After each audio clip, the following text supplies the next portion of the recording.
For Kamal Hussein, the time had come to try and make a difference. One day in the morning I was going to work. I saw one lady who was sitting in front of the gate and crying.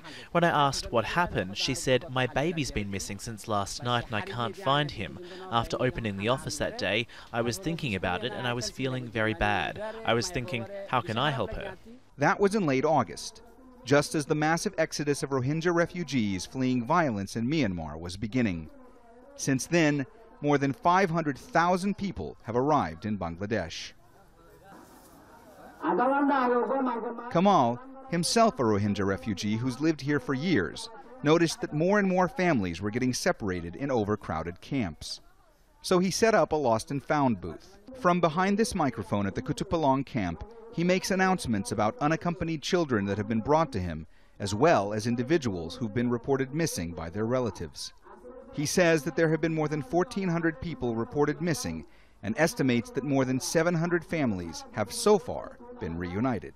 I have family too. I have kids too. If I lost my own kids, then I would feel very bad. So until I'm able to give the lost children back to their parents, I remain distressed.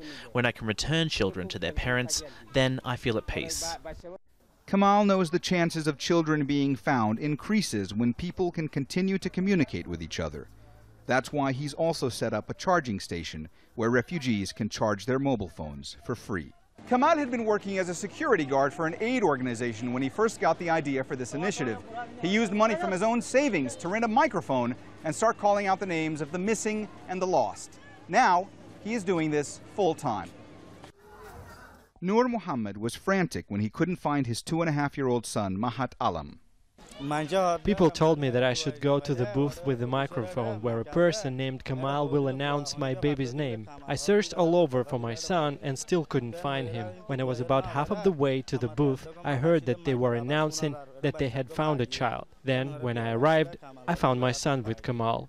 Now reunited with his son, Mohammed tells us he's not just relieved, but also extremely grateful to Kamal. But for every happy parent we find, there is a distraught one.